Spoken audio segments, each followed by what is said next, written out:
Hello everyone. This is the follow-up video for our discussion about decolonization and indigenization of higher education in Canada. I wanted to create this video because I felt like our discussions were very rich in our online sessions, but that we did sort of run out of time to go in depth in a lot of things, and I thought there were things that warranted responding to and amplifying, and I also just wanted to provide more information and resources for those who are interested, because it seemed like there was quite a lot of interest in this topic. So I'm not going to do my traditional slideshow, but I will put here some resources and the questions that I'm responding to, and then I'll also provide some additional citations and links when I send the video. So first things to just kind of set the tone. This is not going to be the most polished video because I'm responding to your questions as I remember them, and I hope that you will grant me some leeway with regard to that if I stumble or have to check something. I'm not going to name the students who asked the questions or who brought up a particular point, partly because I don't remember everyone, but also because I think one way of approaching our educational conversations is that we can pose a question and then we don't have to claim ownership over it. We can offer it to the collective as something that warrants discussion, but we don't have to feel like it's our question only. Probably if you had a question, it's something someone else is wondering about as well. So if you see your question, great, but I didn't respond to every question here, and I'm not going to say who said what, so I hope that's okay with you. One thing that there's a couple kind of prefatory things I want to say, and they might sort of then turn into the full response. But one thing that sort of someone brought up was this notion that how do you actually invite people to engage these topics, because they may not necessarily feel invested in the project of decolonization or indigenization. And I think there's a couple ways of initially responding to this question. I think I really appreciate that someone brought this up, because there's often this sense, especially in education, that if we just told people the history of colonization and we told people about the ongoing marginalization and violence against Indigenous people, then this would mobilize them to action and things would shift. So it's framed as if it's a problem of information, that if we just relay that information, change will follow. What I've actually found in my work is that there are the people who resist even the information and question its legitimacy. And then there's lots of folks who don't really argue with the historical record per se, but rather are not particularly moved beyond their intellectual realm.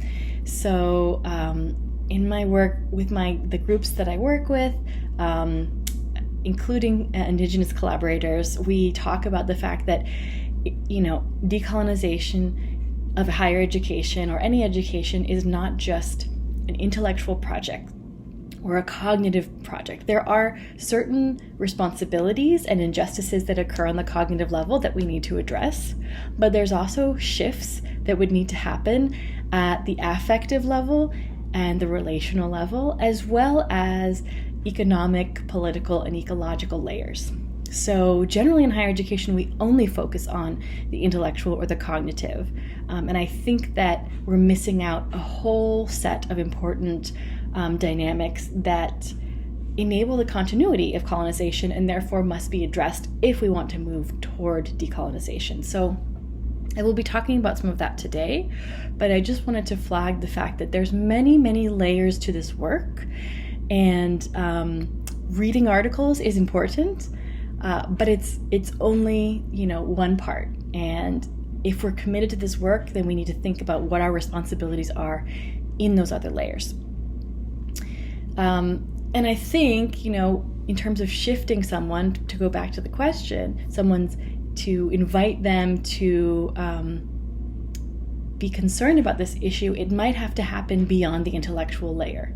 I don't know that you can argue someone into caring. People certainly try it, but I think it's probably going to take something more than that. And I think that's a question for us to consider as an open question. Educationally, what other interventions besides assigning articles do we need to have if we want to move toward this different future? So the other thing I want to mention is that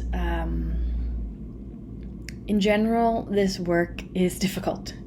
And most people are really busy and they have a million things going and they have a lot of things that they're worried about. And if something is difficult or messy or complex, they don't generally have the patience or the stamina to stay with that thing. So I want to share an image that I think I mentioned actually to one of the groups, which was about the patterns that tend to happen when people start to become interested in this work. So initially there might be some excitement about, okay, this is a new topic for me. I didn't know this history. I'm going to learn about it, and then I'm going to make an intervention that's going to make an important change. I want to find the immediate solutions so that we can go back to feeling good, so we don't have this disturbing history hanging over our heads. So there might be an initial excitement and a search for solutions that provide hope and that make us feel good. But generally what happens is that it becomes clear that it's not going to be that easy, that there are no easy answers, and that there's rather a lot of complexity, uncertainty, tension, conflict, pushback that's involved in this work. So we can become overwhelmed and depressed and decide, you know what, I actually don't think this is for me. I don't have the time, I don't have the brain space to engage in this work. So I think one thing that my research collaborations with Indigenous and non-Indigenous people have brought up is the fact that what we really need to develop is stamina for the long haul. And I've mentioned this before, because there are going to be lots of ups and downs in this process. It's not going to ever be smooth sailing. But if we have certain grounding orientations and commitments, then we can stay with the trouble of this work and not become totally overwhelmed to the point where we want to just give up when something goes wrong. So I'm offering this model that my research collective has developed as a way to think about the work that we do in relation to decolonization and indigenization of higher education. And a question again would be, how do we actually develop the stamina and the capacity to stay with these difficulties over the long haul if this work is not going to be easy? And I think this also relates to the question about, someone commented that institutions, if they really had the political will, could make a lot of changes in the direction of decolonization and indigenization, and pointed to the rapid response to COVID that many institutions undertook. And I think this is an interesting contrast up to a point. So that up to the point would be that it's clear where the institutional priorities are, and if they want to commit the resources and time to something, they do it. And we may or may not feel that they have done that adequately with decolonization and indigenization. On the other hand, this work is, as I said, long-term work. There is no way, no matter how many resources we throw at it, it's going to happen quickly. And I think at the level of when we're talking about something like COVID, institutional responses like getting adequate technological support so that faculty can put their courses online, this is a technical problem. It's a fairly surface layer problem. That's not to say that people aren't having serious issues that are related to COVID, but largely speaking, the institutional responses are, how do we keep this institution going in this context? It's not a radical transformation of our institutional culture or our institutional values. Whereas with indigenization and decolonization, if we are taking it seriously, then it is. And there's a lot more complexity involved. There's different perspectives on the non-Indigenous side. There's different perspectives on the Indigenous side. There are conflicts that will arise. There are patterns that will be reproduced. And I think in terms of putting in the work, the starting point would be, how do we, again, develop those frameworks and those strategies and practices to stay with this work in the long term.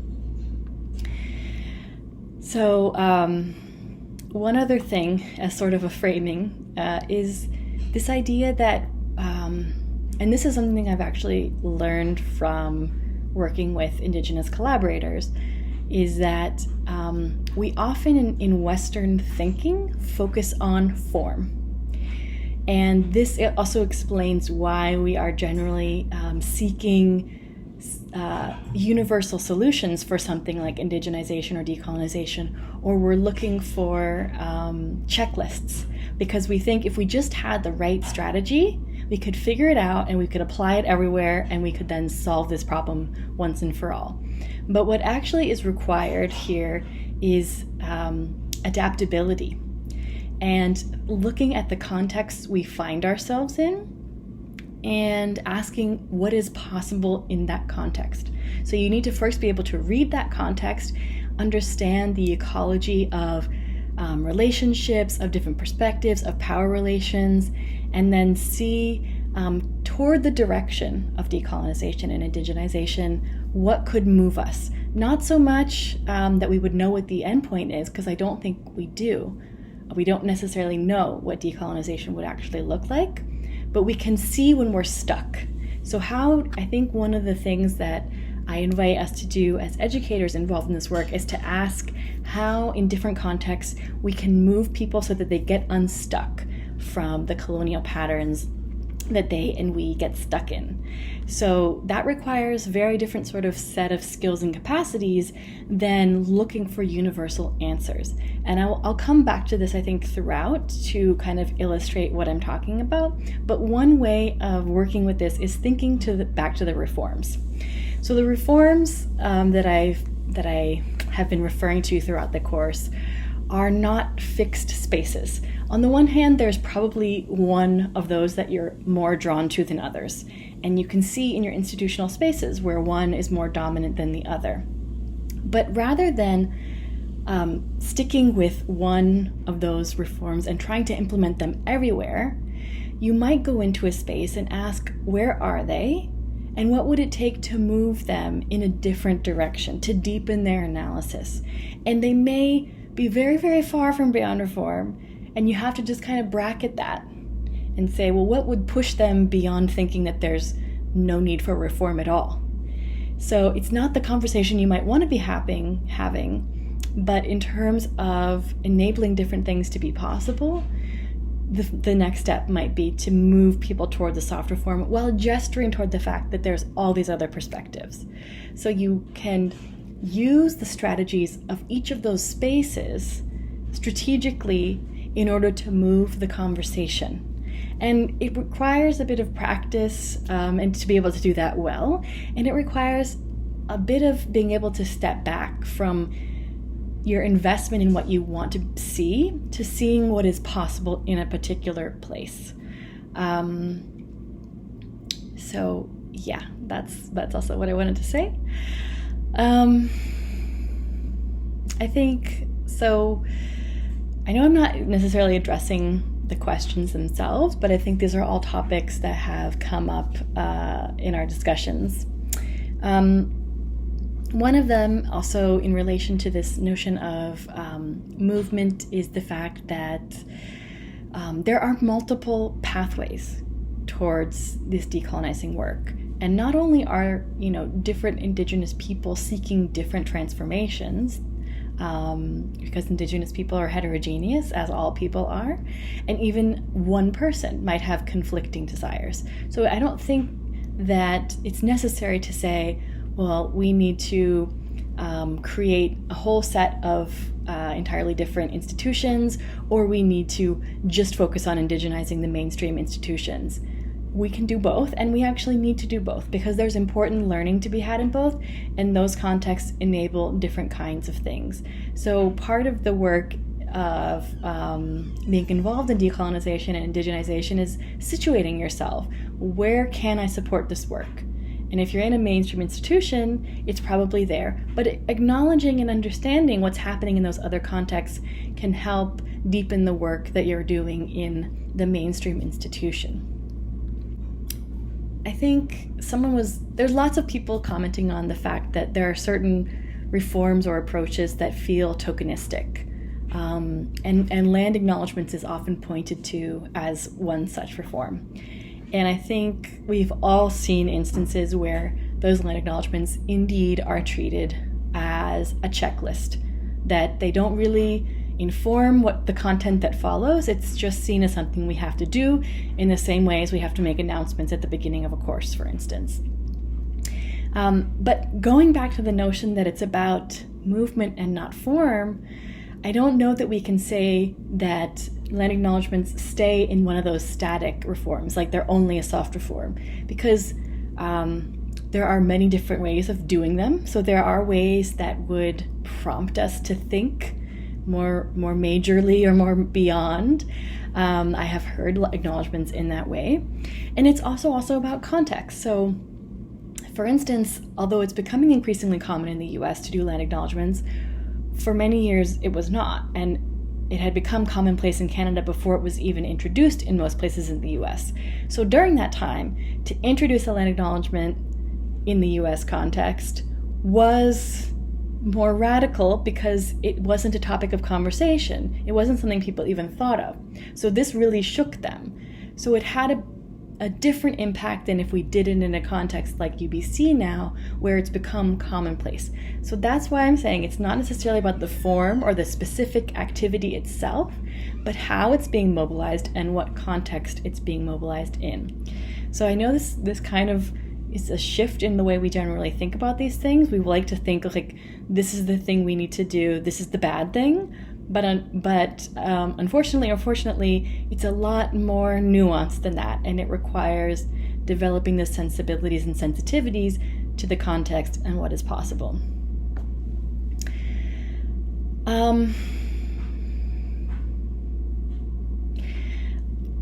One thing that came up in the questions was this notion that history is in the past, and we can't go back and change it, and we need to move forward. So I think in relation to questions of colonization, a primary sort of response to that is colonization is ongoing. So there are historical things that happened in the past, but the occupation of Indigenous lands and the claim of political authority over Indigenous lives in a place like Canada continues. So I don't think we can just relegate it to something in the past and say, let's move on, because it's still happening. So how can you move on from something that's still happening? I also want to point out that context matters, as I keep emphasizing. So while it's important to emphasize the nuance of these things, for instance, to emphasize the heterogeneity of Indigenous communities, there's often ways in which that can be weaponized against the process of indigenization. So for instance, if you emphasize too strongly at the beginning of conversations about decolonization that Indigenous communities are heterogeneous, then you can get the response, if that's the case, then there's no point in asking for consultation or what they think, because they're never going to agree, and we should just do what we wanted to do anyway. Now that's somewhat of an exaggeration of things I've actually heard, but it's not too far from it. So again, I think we need to think about our audience when we're having these conversations and where they're at and what level of complexity we can dive into. And for some who are just starting the conversation, you need to take things slow and not introduce too much nuance to begin with. And I think that's just a balance, again, that comes with practice and in understanding the contexts that we're working with. But nothing is acontextual or depolitical. So always keeping those dynamics in mind is really important. Okay, so I heard a lot of passion last week about from people who are wanting to engage in this work and who are sort of outraged at the fact that their institutions have been committing these violences. And I think I want to encourage you to stay with that.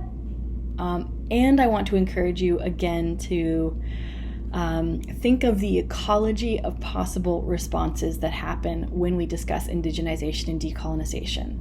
So when you're bringing this conversation to your context, understand that you're going to get a range of responses, including people who are as excited as you are, people who are sort of don't care either way, and people who will resent the conversation. Because I think one thing we're seeing that the more that this conversation gets to be on the table and gets to be centered in our conversations, the more backlash is coming. And that's not a reason not to have the conversation, but it is a reason to think in advance when you bring the conversation, who's going to be there and how are we going to respond if someone responds negatively or even violently, and in particular, how are we going to respond in a way that protects the most vulnerable? So we don't want to bring this conversation in such a way that it creates a backlash and we don't have protections in place, and then the people who we're trying to support in their struggle for decolonization become targets of this backlash. So I think this is important to keep in mind, especially because, generally speaking, more gains in transformation of institutions are possible when there are times of abundance. So for instance, during the post-war era of higher education in Canada, we see big changes in terms of access, not only in general for the population, but in particular for specific groups who had been historically marginalized. As we enter into times of potential scarcity, especially for instance in the recession or even possible depression that will come in the wake of COVID, resources may be more scarce. And generally speaking, if people feel like resources are becoming scarce and things are being taken away from them because of that, they will look for scapegoats. So even if the real cause of the scarcity is this economic crisis, if we already have narratives of blaming marginalized populations in our society, which we do, then those people become easy targets. So we might say, why are we spending all these institutional resources on Indigenous people? This is marginalizing white people now. So we get these claims of reverse racism, for instance. So I think as things shift, we need to be attentive to the different possible responses. So another question that came up, or sort of comment/question, was this observation that we talk a lot about Indigenous knowledge and its importance in our department. But the person who asked the question said they hadn't actually had many opportunities to engage with Indigenous knowledges. And I think there's a lot of layers in that observation. So one first layer is that because of probably historical reasons of colonialism, we only have 2 Indigenous faculty in our department at present. And that's about to change, but it means that those people were very overtaxed and focusing most of their efforts on serving Indigenous students.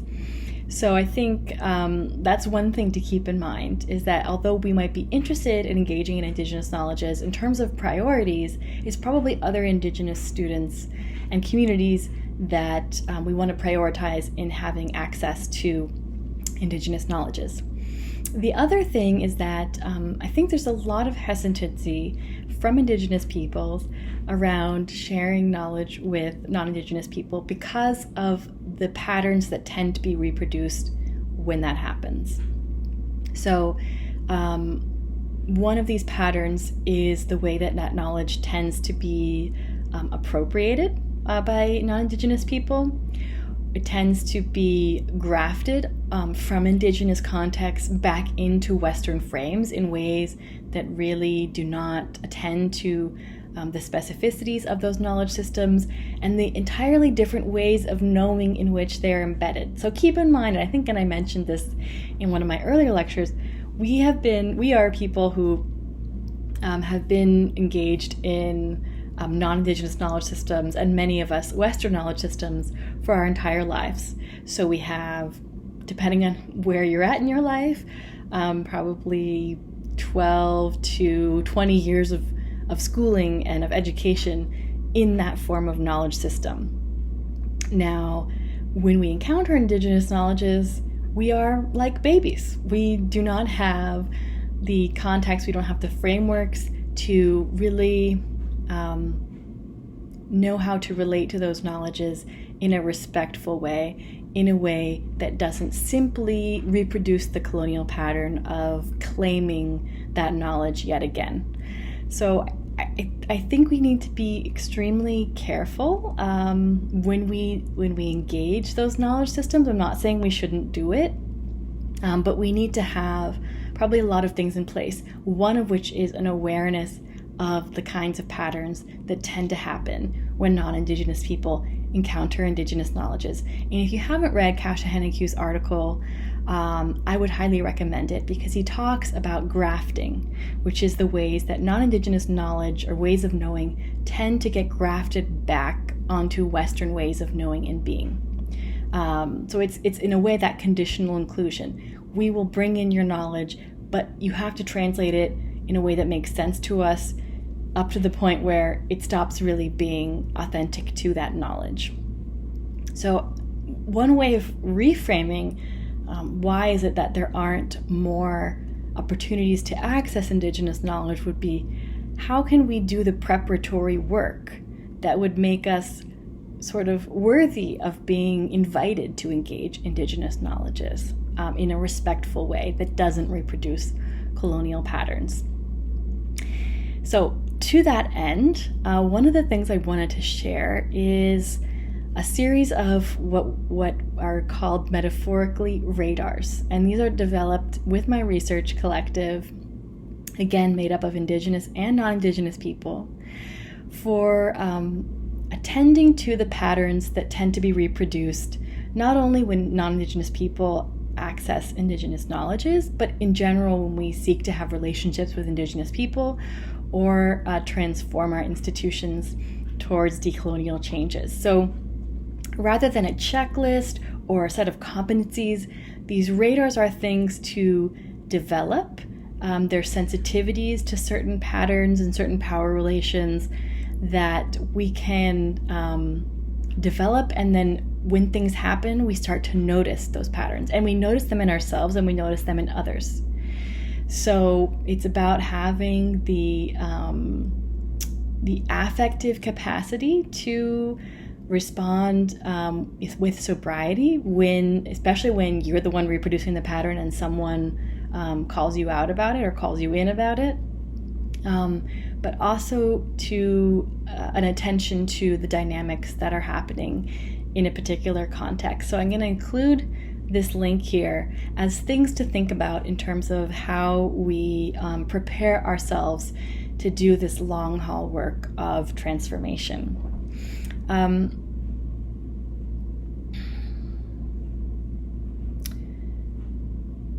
I'm also going to include a resource that I helped produce. I was not the main person involved. It was produced primarily by an Indigenous art curator and one of our professors here, Vanessa Andriotti, and it was actually about the indigenization efforts of an arts organization, and it tells the story of how things went wrong in the way they usually go wrong in these efforts, and then how we tried to reframe so that we could do something differently.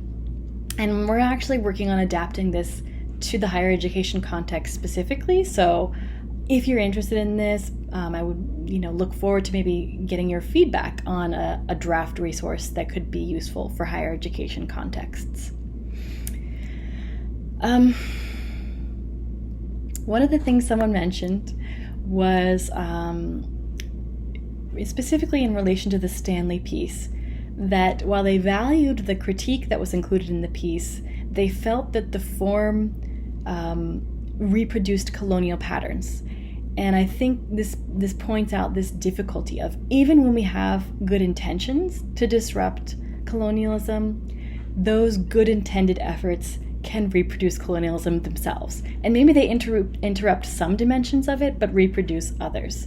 And one of the ways that this can happen is if we center ourselves as non-Indigenous people in this work. And it's paradoxical, right? Because we need to look at ourselves honestly and see our capacity for reproducing colonial relations, but we don't want to make it all about us either.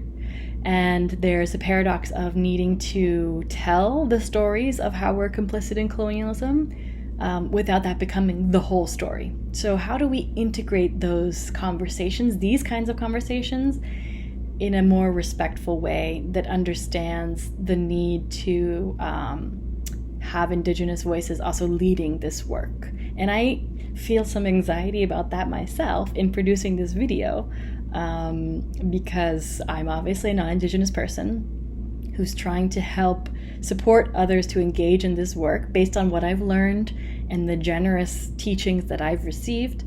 But I don't ever want to be perceived as trying to speak for Indigenous people or suggest that I have the answers or things figured out. I most certainly do not. All I can really share is what I've gotten out of those learnings. And in particular, I think what we have certainly done in the work is identify problematic patterns or colonial circularities. And that's why I shared the radars, because I think we can learn from our past mistakes so that we don't keep making the same mistakes. But we will probably keep doing that, and we'll make new mistakes. So how are we going to remain attentive to those mistakes and accountable to them? Someone mentioned in our discussion that the mistakes in this work are inevitable, so we need to be okay with that. And I think we need to hold that truth in tension with the fact that, yes, all of that's the case, and there's someone paying the cost of our learning. So as we do this slow process of learning and unlearning our colonial habits of being, colonization continues, structurally speaking, that we are implicated in, and in our own individual mistakes will probably reproduce colonialism. And who's paying the cost of that learning? Indigenous people, usually, or other marginalized populations.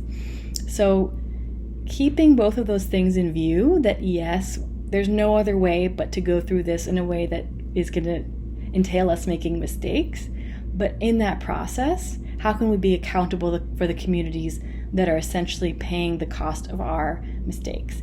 And how can we do what we can to minimize that labor? So that's why I've made this video, despite feeling like it's very imperfect and questioning who am I to make such a video. But I think we have to try and have humility about the fact that there will be mistakes, and then be accountable for those mistakes. And one other thing I wanted to respond to was this question of Indigenous anger. I think the person that brought this up wasn't necessarily critiquing Indigenous people for being angry about colonialism, although there certainly are people who do that, but more asking a strategic question of, does anger or responses articulated through anger move things? Is it effective? And I'm not going to spend the time justifying Indigenous anger itself. I think most people see why that is the case, although I'm happy to have a conversation if you don't. But in terms of what it does, there's two things. First is that as educators, as non-Indigenous people, because we know that some people will have a negative reaction to Indigenous people's angers, I think we need to do the work proactively to have people understand the affective economy through which Indigenous people might be angry and through which their anger might be invalidated or pathologized. So how do we prepare people so when they encounter these responses, these poems, these articles, or in person someone's anger, that they don't respond defensively and they don't pathologize that anger, but rather ask, where is it coming from? Thinking sociologically, historically, why would someone be angry? And where's my role in that? So there's that piece. But the other piece is that it's not always easy to understand the direction of change and where it comes from. But one thing to keep in mind, going back to the reforms, is that someone who has an angry response, or a response that appears to be rooted in anger, that's very passionate and really pushes us to the major or beyond reform. Some people might find those approaches, well, they might not like them, and they might prefer, for instance, a minor reform. But one thing to keep in mind is that when people push at the edges of what is possible, including through passionate, angry responses, it shifts the kinds of conversation that are possible. So it doesn't necessarily make the beyond reform conversation possible in the institution like the person might have wanted, but it allows the minor reform not to any longer be understood as the edge of what is possible. So maybe the major reform starts to look like, okay, maybe this is actually more viable than I thought. So I think we need to think again of the fact that these are ecologies of responses and of dynamics, and that we don't always know where or how an intervention will shift the conversation. But generally speaking, I think historically, although we haven't necessarily shifted much towards a decolonial future, the shifts that have come have in many cases been enabled through those more radical or angry interventions. Even though the interventions that were demanded by those people weren't always achieved, it shifted the conversation. So that is something to keep in mind, in addition to what I said about how can we as educators prepare people to encounter these different kinds of responses to colonialism, understanding where they're coming from in their context, and how we might be called to respond beyond feeling defensive. I think I'm gonna end it here because it's already a very long video. But I wanted to say a few things in closing. One of these is the fact that, and people mentioned this in our conversation, that many of the Indigenous critiques that they've read have centered land. And part of that centering is related to the demand for a return of Indigenous land. There's also a part that is calling us to accountability to the land. So we could theoretically return land, but still view it as an object or property. What many Indigenous people and communities and knowledge systems believe or assert is that the land is a living entity, and we are actually an extension of the land, whereas usually in Western frames, the land is an extension of us. So if you flip it around and see if as an extension of the land, we are a part of it and we are accountable to it, to an authority that is actually not human, to a non-human authority. We are part of this collective metabolism. So this really shifts the way we might think, and it's not just a thought, as I mentioned. It's not just happening at the intellectual layer, but what would it mean in the affective layer, in the relational layer, in the economic layer, the political one, and the ecological. So that's a question for us. But I think what many people who are talking about climate change have pointed out is that part of how we got to where we are with this climate change is because we've treated the land as a resource, as property to be owned and extracted from. And I think we are now facing the consequences of that approach to land and to people. And I don't know whether a radical transformation of higher education in Canada is possible. I think we can continue pushing this work, but I do believe that in the process of at least those who are engaged in the long haul, difficult, multi-layered, contradictory work of decolonization and indigenization, we are going to learn important lessons that will be important for us as we prepare for this difficult future. So we will learn about the need for stamina. We will learn about working through difference. We will learn to identify colonial patterns in ourselves and others. We will maybe start to relate to the land differently. And I think that is maybe not generally addressed in conversations about indigenization and decolonization, because maybe it feels abstract or it feels too separated from the very real, material, immediate needs of, for instance, Indigenous students that we do need to meet. But in addition to those things, how are we not just shifting our way of knowing, but shifting our way of being? And I don't think we necessarily know how to do that yet, but the first step might be to consider that it might be necessary and to acknowledge that we don't know how. And sit with that not knowing and ask why we don't know. How could we have got to the point where we don't know? And really interrupt the desire for simple or easy or immediate answers, because colonization has been going on for 500 years. And while we certainly hope it won't take 500 years to undo, it's not going to happen overnight. Again, no matter how many resources we throw at it, although we certainly could use a lot more. So I think that's where I'm going to end. If you've made it this far, wow. I'm happy to continue the conversation. Maybe there's a group of you who are really interested in this topic and we could make it a sort of ongoing set of conversations. I don't know, just putting it out there. But thank you for your interest in this topic, and let's continue the conversation.